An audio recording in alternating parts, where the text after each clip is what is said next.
ಆತ್ಮೀಯ H16 news ಅರ್ಥಾತ್ ಸೀತಾರಾಮಗೆ ಸ್ವಾಗತ. ನಾನು ನಿಮ್ಮವ MI ಅಥವಾ ಮಲ್ಲಪ್ಪ ಜ್ಯೋತವರ. ಆತ್ಮೀಯರೇ, ಕನ್ನಡಿಗರಿಗೆ ವಿಶೇಷವಾಗಿ ಅದು ಈ ಗಡಿನಾಡಿನಲ್ಲಿ ಗಡಿಯ ಭಾಗದಲ್ಲಿ ಇರುತ್ತಿರುವಂಥ ಕನ್ನಡಿಗರ ಪರಿಸ್ಥಿತಿ ಯಾವುದೇ ಭಾಷೆ ಇರಲಿ, ಮರಾಠಿಗರದು ಮರಾಠಿ ಇರಲಿ, ತೆಲುಗರದ್ದು ತೆಲುಗಿರಲಿ, ತಮಿಳಿರಲಿ, ನಮ್ಮ ಕನ್ನಡಿಗರದ್ದು ಕನ್ನಡ ಇರಲಿ, ಮಲಯಾಳಿಗಳದ್ದು ಮಲಯಾಳಿ ಇರಲಿ, ಈ ಬಾರ್ಡರ್ದಲ್ಲಿ ಇವೆಲ್ಲ ಗಡಿಗಳಲ್ಲಿ ಇವೆಲ್ಲ ತೊಂದರೆ ಅನುಭವಿಸೋ ಸ್ವಾಭಾವಿಕ. ಎಲ್ಲರಿಗೂ ಅವ್ರವ್ರ ಭಾಷೆ ಶ್ರೇಷ್ಠ, ಅವ್ರವ್ರ ತಾಯಿ ಶ್ರೇಷ್ಠ, ಅವ್ರವ್ರ ತಂದೆ ಶ್ರೇಷ್ಠ, ಅವ್ರ ನೆಲ ಜಲ ಶ್ರೇಷ್ಠ. ಹೀಗಾಗಿ ಈ ಭಾಷಾವಾರ ಪ್ರಾಂತ ರಚನೆ ಸಂದರ್ಭದಲ್ಲಿ ಕೆಲವಷ್ಟು ಎಡವಟ್ಟುಗಳು ಆಗಿ ಹೋಗ್ಬಿಟ್ಟು ಹಾಗೆ ಹೋದವು. ಕಾಸರಗೋಡು ಹತ್ರ ಒಂದು, ನಮ್ಮ ಸ್ವರ್ಣಲಗಿ ಇನ್ನೊಂದು, ಸ್ವರ್ಣಲಗಿ ಸೊಲ್ಲಾಪುರ, ಮತ್ತೊಂದು ಬೆಳಗಾವಿ ಮರಾಠಿಗೂ ಆಕರ್ಷಣೀಯ, ನಮಗೂ ಆಕರ್ಷಣೀಯ. ಅದೇ ಕಾಲಕ್ಕೆ ಆದವಾರಿ ಅನೇಕ ಪ್ರದೇಶಗಳು ಬರ್ತವೆ. ಇಲ್ಲ ಬಳ್ಳಾರಿ ಆಗಿರ್ಬೋದು. ಬಳ್ಳಾರಿ ಬಗ್ಗೆ ಇವತ್ತಿಗೂ ತೆಲುಗರಿಗೆ ಎಲ್ಲರ ಆತ್ಮೀಯತೆ ಪ್ರೀತಿ. ಯಾಕೆಂದ್ರೆ ತೆಲುಗರ ಅರಸು ಕೃಷ್ಣದೇವರಾಯ ಆಳಿದ ಅನ್ನೋದು ನಾವು ಕನ್ನಡದ ಅಂತ ನಾವು ಕರ್ಕೊಳ್ತೀವಿ, ಅವರು ತೆಲುಗರವ ಅಂತ ಅವ್ರು ಹೇಳ್ಕೊತಾರೆ. ಅದನ್ನಲ್ಲಿ ಇವೆಲ್ಲ ಭಾಷೆಗಳ ನಡುವೆ ಇವತ್ತು ಆತ್ಮೀಯತೆ ಬೆಳೆಸಬೇಕಾಗಿದೆ. ಆತ್ಮೀಯತೆ ಬೆಳೆಸಬೇಕಾಗ್ತದ್ರೆ ಇಲ್ಲಿ ಕೊಡ್ಕೊಳ್ಳುವ ವ್ಯವಹಾರಗಳು ಭಾಳ ಆತ್ಮೀಯವಾಗಿ ನಡಿಬೇಕಾಗ್ತದೆ. ಕೆಲವೊಮ್ಮೆ ಏನಾಗ್ತದೆ, ಒತ್ತಾಯಪೂರ್ವಕವಾಗಿ ನಾವು ನಮ್ಮ ಹತ್ರ ಹೇರೋ ಪ್ರಯತ್ನ ಮಾಡ್ತಾಯಿರ್ತೀವಿ. ಆ ದಿಶೆಯಲ್ಲಿ ನಮ್ಮ ಮಲಯಾಳಂ ಭಾಷೆ ಅಂದ್ರೆ ಕೇರಳಿಗರು ಒತ್ತಾಯದಿಂದ ನಮ್ಮ ಕಾಸರಗೋಡಿನ ಕನ್ನಡದ ಮೇಲೆ ಮಲಯಾಳಂ ಹೇರ್ತಾ ಇದ್ದಾರಾ ಅಂತ ನಮಗೆ ಅನ್ನಿಸ್ತಾ ಇದೆ. ಅನಿಸೋದೇನು ವಾಸ್ತವವನ್ನು ನಾವು ಹೇಳ್ತೀವಿ. ಆದರೆ ಮಲಯಾಳಿಗಳು ಕೇರಳಿಗಳು ಇಲ್ಲಪ್ಪ, ಒಂದು ಸಂವಹನ ಭಾಷೆ, ಒಬ್ಬರೊಬ್ಬರು ಅರ್ಥ ಮಾಡ್ಕೊಳ್ಳೋ ಭಾಷೆ ಮಲಯಾಳದಲ್ಲೇ ಅಂದರೆ ಕೇರಳದಲ್ಲೇ. ಮಲಯಾಳಿ ಕಲೀಲಿ ಏನು ತಪ್ಪದರಲ್ಲಿ ಅಂತೇಳಿ ಅಲ್ಲೇ ಮಲಯಾಳಿ ಪ್ರಥಮ ಭಾಷೆ ಮಾಡಿ ಪ್ರತಿಯೊಬ್ಬರು 10+2ವರೆಗೆ ಮಲಯಾಳಿ ಕಲೀಲೇಬೇಕು ಅನ್ನೋದು ಕಡ್ಡಾಯ ತಂದಿದ್ದಾರೆ. ಇನ್ನು ಭಾಷಾ ಅಲ್ಪಸಂಖ್ಯಾತ ಪ್ರಸಂಗ ಬಂದಾಗ ತಮಿಳಿಗೂ ಮತ್ತು ಕನ್ನಡಿಗೂ ನಾವು ಅವಕಾಶ ಕೊಡ್ತೀವಿ ಅವ್ರ ಭಾಷೆಯನ್ನು ಮಾಡಲಿ ಅಂತ ಕಾನೂನು ಮಾಡಿಕೊಂಡ್ರು. ಇವತ್ತದು ನಿಧಾನಕ್ಕೆ ಆ ಕಾಸರಗೋಡಿನಿಂದ ಕನ್ನಡವನ್ನು ಉಳಿಸುವಂಥ ಕೆಲಸದಲ್ಲಿ ಆಗ್ತಾಯಿದೆ ಅನ್ನುವಂಥ ಅಲ್ಲಿಯ ಇರ್ತಿರುವಂಥ ಜನರ ಅಭಿಪ್ರಾಯ ಆಗ್ಯದ. ಅಲ್ಲಿ ಕಾಸರಗೋಡಿನ ಕರ್ನಾಟಕ ಸಮಿತಿ ಅಧ್ಯಕ್ಷ ಮುರಳೀಧರ್ ಬಳ್ಳಕ್ಕೂರಾಯ್ ಇವ್ರು ಹೇಳ್ತಾರೆ, ಕಾಯ್ದೆ ಜಾರಿಯಾದರೆ ಕನ್ನಡವನ್ನು ಹೆಚ್ಚುವರಿಯಾಗಿ ಕಲಿಯಬೇಕಾದ ಪರಿಸ್ಥಿತಿ ನಿರ್ಮಾಣ ಆಗುತ್ತದೆ. ಒಂದು ವೇಳೆ ಅದು ಕಾಯ್ದೆ ಜಾರಿ ಆಯ್ತಂದ್ರೆ ಕನ್ನಡವನ್ನು ಎಕ್ಸ್ಟ್ರಾ ಕಲಿಬೇಕಾಗ್ತದೆ. ಈಗ ಹೆಂಗೆ ಕಲಿತೀವಿ ಸಹಜವಾಗಿ ಅಲ್ಲ, ಇನ್ನೊಂದು ಸಬ್ಜೆಕ್ಟಾಗಿ ಕಲಿಬೇಕಾಗ್ತದೆ ಎಂದು ಪಾಲಕರು ಬಿಟ್ಟುಬಿಡುವ ಸಾಧ್ಯತೆ ಹೆಚ್ಚು. ಹೀಗಾಗಿ ಅದು ಹೊರೆ ಆಗ್ತದೆ, ಎಕ್ಸ್ಟ್ರಾ ಕಲಿಬೇಕಾಗ್ತದೆ. ಹೊರೆ ಆಗೋದ್ರಿಂದಾಗೆ ಪಾಲಕರು ಅದನ್ನು ಬಿಟ್ಟು ಬಿಡ್ತಾರೆ. ಹೀಗಾಗಿ ಕಾಸರಗೋಡಿನಿಂದ ಕನ್ನಡ ತಂತನ ಓಡಿ ಹೋಗುವಂಥ ಒಂದು ವ್ಯವಸ್ಥಿತವಾದ ಸ್ಥಿತಿಯನ್ನು ಅಲ್ಲಿ ನಿರ್ಮಾಣ ಮಾಡಿದಲ್ಲಿ ಕೇರಳ ಸರ್ಕಾರ ಅಂತೇಳಿ. ಆದರೆ ಪಿಣರಾಯಿ ಇದನ್ನು ಒಪ್ಪುವುದಿಲ್ಲ. ಬಟ್ ಅದೇ ಕಾಲಕ್ಕೆ ಅಲ್ಲಿ ಕಾಂಗ್ರೆಸ್ಸಿಗರಾಗಿರ್ಬೋದು, BJPಗರಾಗಿರ್ಬೋದು, ಅವರು ಸಹ ಮಲಯಾಳಂ ಪರವಾಗಿ ಮಾತಾಡುವಂಥದ್ದು. ಯಾಕೆ ಅವರ ನಾಡು ಹೇಳಿದ್ದಾರೆ ಅಂದ ತಕ್ಷಣ ಅವರ ಭಾಷೆ ಪರವಾಗಿ ರಾಷ್ಟ್ರೀಯ ಪಕ್ಷಗಳು ಮಾತಾಡೋದು ಸಹಜದ. ಹೀಗಾಗಿ ಕನ್ನಡ ಅಲ್ಲಿಂದ ನಶಿಸಿ ಹೋಗ್ತಾರೆ ಅನ್ನೋಂಥ ಭಯ ಅಲ್ಲಿದ್ದವ್ರಿಗೆಲ್ಲ ಕಾಡ್ಲಿಕ್ಕೆ ಶುರುವಾಗಿಬಿಟ್ಟದ.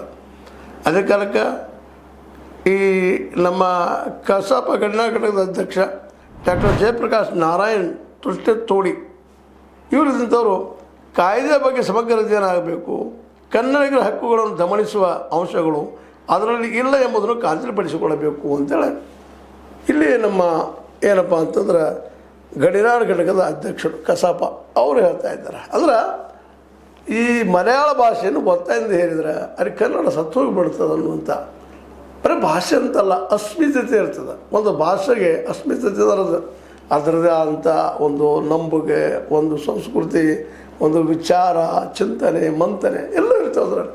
ಭಾಷೆ ಅಂದ್ರೆ ಕನ್ನಡ ಅಷ್ಟಂತಲ್ಲ, ಮಲಯಾಳ ಅಂತ ಅಷ್ಟ ಅಲ್ಲ, ಮರಾಠಿ ಅಂತ ಅಷ್ಟ ಅಲ್ಲ, ಹಿಂದಿ ಅಂತಲ್ಲ, ತೆಲುಗಲ್ಲ, ತಮಿಳಲ್ಲ. ಅದರೊಳಗೆ ಆಯಾ ಭಾಷೆಯ ಸಂಸ್ಕೃತಿಯಲ್ಲಿ ಸೇರಿರ್ತದೆ, ಅದು ಹೋಗಿಬಿಡ್ತದೆ ಅನ್ನೋಂಥ ಭಯ ಈ ಕಾಸರಗೋಡಿನ ಕನ್ನಡಿಗರು. ಆ ಕಾಯ್ದೆಯಲ್ಲಿ ಮುಖ್ಯವಾಗಿ ಏನು ಹೇಳಿದ್ದಾವಪ್ಪ ಅಂತಂದ್ರೆ, ಮಲಯಾಳ ಅಧಿಕೃತ ಭಾಷೆ ಸರ್ಕಾರಿ ಕಚೇರಿ ಸೇರಿದಂತೆ ಎಲ್ಲ ಕ್ಷೇತ್ರಗಳಲ್ಲಿ ಬಳಕೆ ಕಡ್ಡಾಯ. ಅದು ಅಧಿಕೃತ ಭಾಷೆ ಮಲಯಾಳ ಎಲ್ಲರೂ ಬಳಸಲೇಬೇಕು ಅನ್ನೋಂಥದ್ದು ಮಧ್ಯದ ಎರಡನೇದಾಗಿ ಸರ್ಕಾರದ ಜೊತೆ ಮತ್ತು ಭಾಷಾ ಅಲ್ಪಸಂಖ್ಯಾತ ಪ್ರದೇಶದ ಘೋಷಿಸುವಲ್ಲಿ ಸ್ಥಳೀಯ ಆಡಳಿತದ ಜೊತೆ ಕನ್ನಡ ಮತ್ತು ತಮಿಳಿನ ಸಂವಹನಕ್ಕೆ ಅವಕಾಶ ನೀಡಲಾಗುತ್ತದೆ. ಒಂದು ಅವಕಾಶ ಮಾಡಿದ್ದಾರೆ, ನೀವು ಕನ್ನಡ ಅಥವಾ ನೀವು ಕನ್ನಡಿಗರಿದ್ದರೆ ಕನ್ನಡ, ತಮಿಳಿಗರಿದ್ದರೆ ತಮಿಳು ಕಲಿಯೋಕ್ಕೆ ಅವಕಾಶ ಮಾಡಿಕೊಡಿ ಅಂತ ಹೇಳ್ತಾ ಇದ್ದಾರೆ.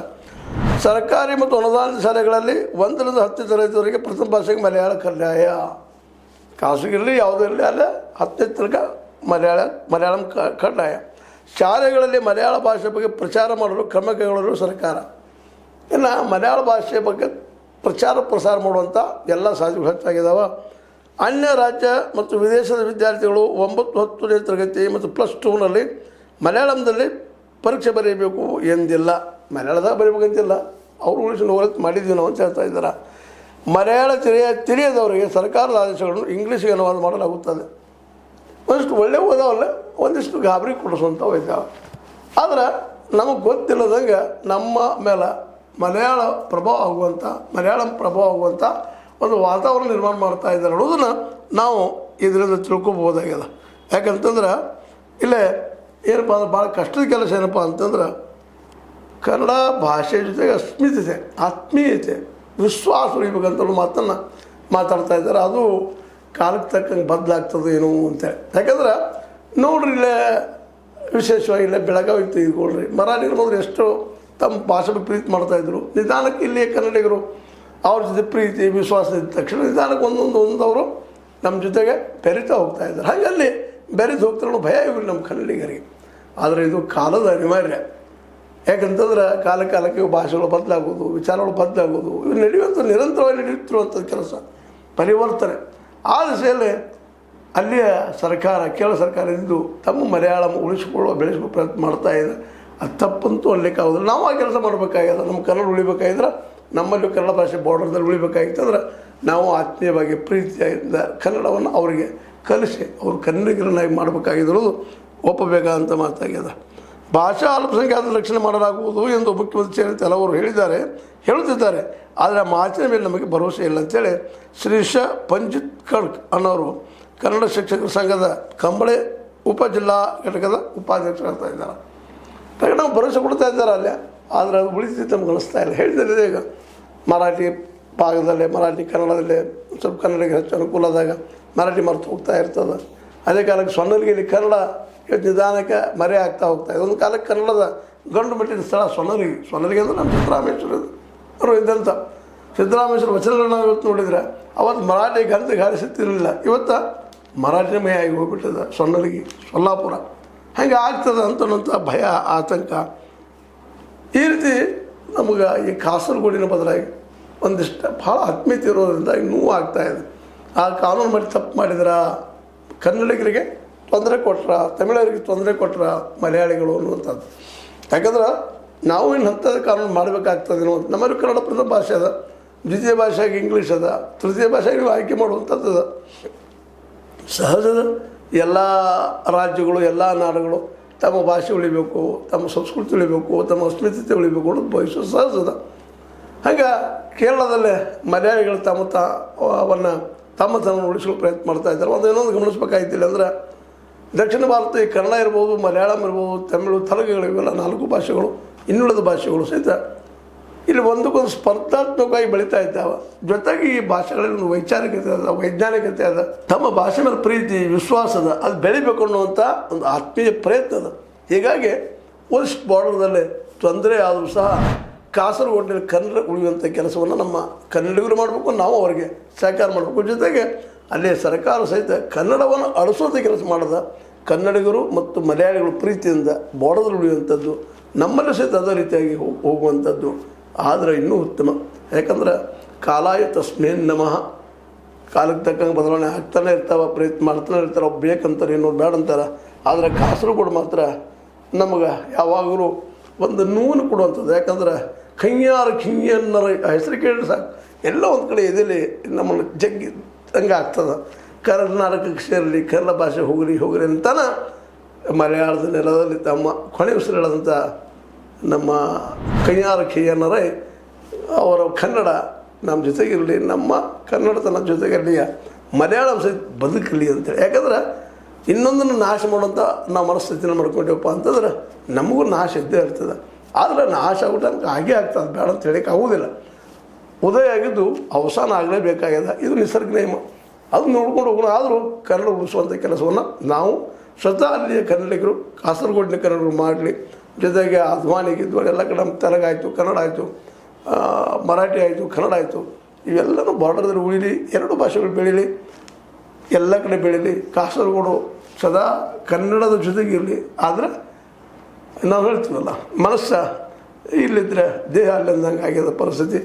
ಇದು ಅನಿವಾರ್ಯ, ನೋವನ್ನು ಅನುಭವಿಸುವಂಥ ಸಮಯ ಅಂತ ಹೇಳ್ತಾ, ಕಾಸರಗೋಡಿನ ಕನ್ನಡ, ಕಾಸರಗೋಡಿನಲ್ಲಿಯ ಕನ್ನಡ ಸದಾ ಸದಾ ಕನ್ನಡಿಗರೊಂದಿಗೆ ಇರಲಿ, ಜೊತೆಗೆ ಮಲಯಾಳಂ ಪ್ರೀತಿಸ್ತಾ ಹೋಗಲಿ ಅನ್ನುವಂಥ ಮನಸ್ಥಿತಿಯಲ್ಲಿ ಇವತ್ತು ನಾವು ಅದನ್ನು ಚಿಂತನೆ ಮಾಡಬೇಕಾಗ್ಯದ.